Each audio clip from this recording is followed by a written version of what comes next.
Right now, four things are cracking at the same time: tariffs, debt, oil, and the dollar. And history says, when this pattern shows up together, it doesn't slow down.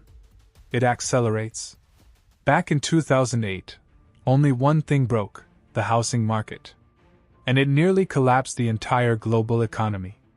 So what happens when four break at once? On their own, they don't look dangerous. But together, they're telling a story most people haven't connected yet. And the uncomfortable part is when these patterns show up together.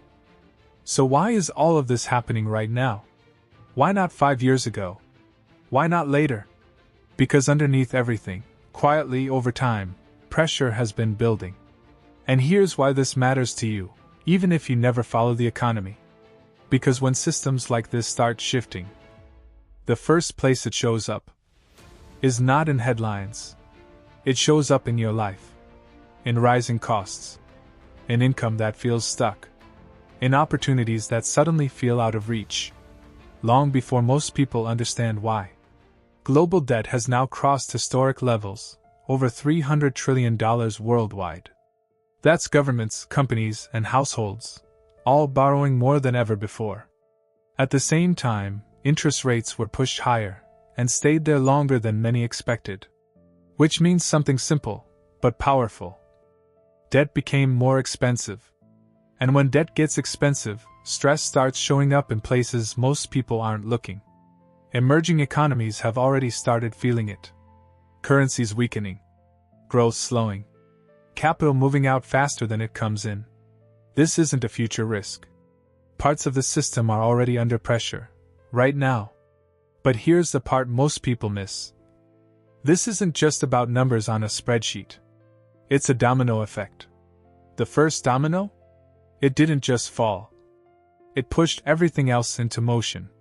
The real question is, what pushed it? The first domino was tariffs. On the surface, tariffs sound political. But economically, they act like a hidden tax. When countries raise tariffs, import costs go up. When import costs go up, businesses pay more. And when businesses pay more, consumers always feel it. Every single time. Over the past couple of years, trade tensions have escalated again, especially between major global economies. Supply chains that were already fragile became more expensive. And when companies try to move production back home or shift suppliers, those costs don't disappear. They get passed down to prices, to inflation, to you. Studies have shown that tariffs can cost the average household hundreds of dollars a year. But here's the deeper issue. Tariffs don't just raise prices. They restart inflation, right when central banks are trying to slow it down. Which leads to the next question. If inflation starts rising again, what happens to a system already drowning in debt? Because when inflation rises again, it forces one critical decision: keep rates high, or risk losing control. And that decision leads directly to the second pressure point: debt. The United States alone now carries over $36 trillion in national debt. And every year, that number grows. Now here's where it gets complicated. When governments spend more than they collect, they borrow. And when they borrow too much, they hit a limit. That limit is called the debt ceiling. And over the years, we've seen the same pattern repeat. Approach the limit. Create urgency. Negotiate last minute. Raise the ceiling. Again and again. But every time this happens, one thing quietly increases.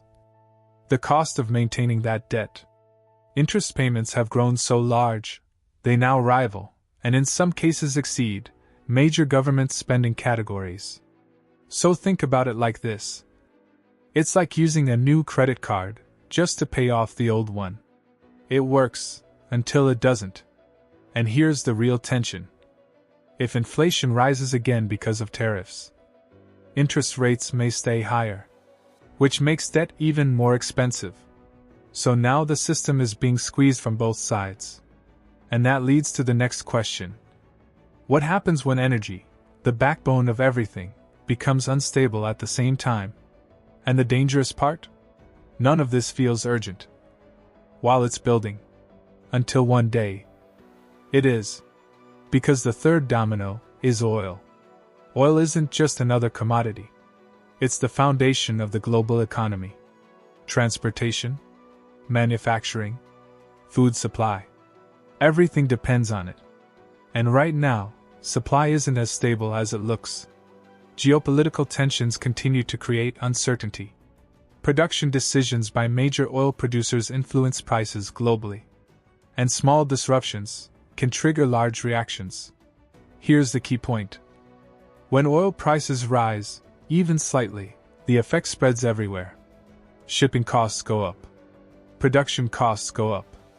Food prices go up. Inflation doesn't just return. It spreads faster.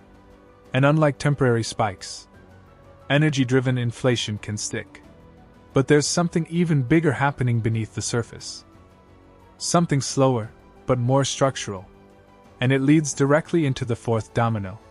Because if oil is priced differently, what happens to the currency that has dominated global trade for decades?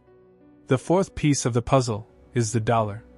For decades, the US dollar has been the world's primary reserve currency. That means global trade, energy markets, and international finance all rely on it. But recently, something has started shifting. Some countries are exploring alternatives for trade settlement. Bilateral agreements are being made outside the traditional system.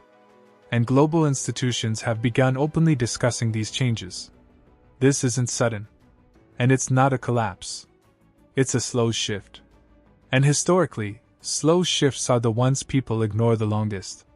But historically, even slow shifts in reserve currency dynamics have major consequences. Because the strength of the dollar isn't just symbolic. It supports borrowing power.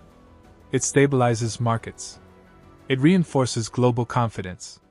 So if that confidence starts to weaken, even slightly, the effects ripple outward.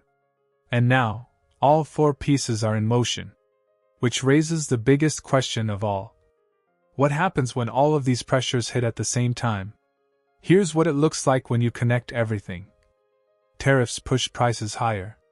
Higher prices keep inflation alive. Inflation makes it harder to lower interest rates. Higher rates make debt more expensive.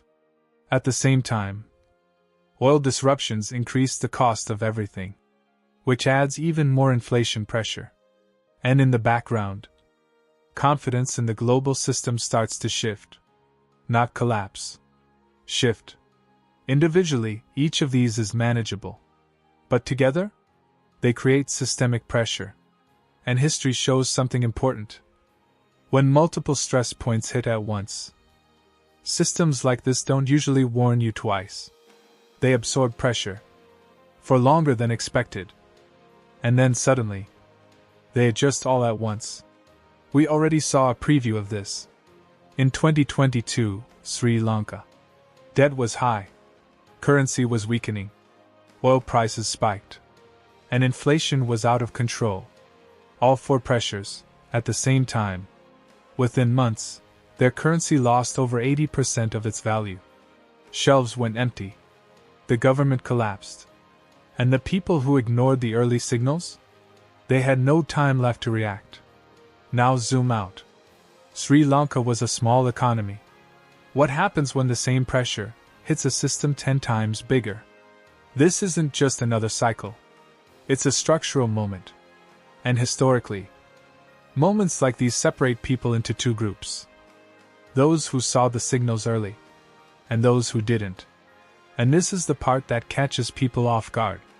Because nothing feels broken while it's happening. The system still works. Money still moves. Life still feels normal. Bills get paid. You go to work. Everything looks fine. Until one day, you realize the rules changed. And nobody told you. And by then, reacting is no longer enough. So the real question now is, what do people actually do in situations like this? Historically, in situations like this, people didn't look for perfect predictions. They asked better questions. For example, how exposed am I to sudden changes? Do I have enough flexibility if things slow down? What happens if costs rise faster than income? One of the most common patterns in past downturns was the importance of liquidity. Having access to cash, or near cash, gave people options when others had none. Another pattern? Diversification. Not putting everything in one place, or one outcome. Because uncertainty doesn't hit all areas equally. And then there's inflation. Historically, when inflation stays elevated, people start paying more attention to assets that behave differently from cash. Not as a guarantee, but as a hedge. And most importantly, people who came out stronger didn't react late. They prepared early. So instead of trying to predict exactly what happens next, a more useful approach is asking, am I positioned to handle multiple outcomes? And if not, what questions should I be asking right now? Here's one thing you can actually do this week. Open your bank app. Look at your savings. And ask yourself one question. If prices rise 20% in the next 12 months, how many months can I survive on what I have right now? Most people have never done this calculation. And that number, whatever it is, will tell you exactly how much time you have to make better decisions. Not tomorrow. Not after the next news cycle. Now. Because the window to prepare is always smaller than it looks. I want to be clear, I'm not a financial advisor, and nothing in this video is financial advice.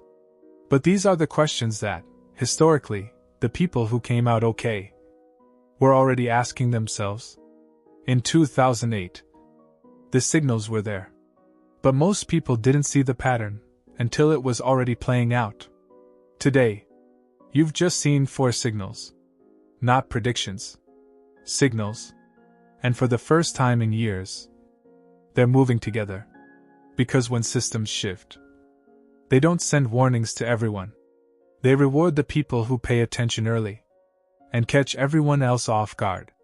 So the real question isn't, is something happening? It's, will you recognize it before it becomes obvious to everyone else? If this helped you see the bigger picture, hit like, so more people actually get to see it. Subscribe my channel if you want more deep dive breakdowns like this. And tell me in the comments, which of these 4 signals do you think matters the most? Because the answer to that question might matter sooner than you think. Thank you for watching.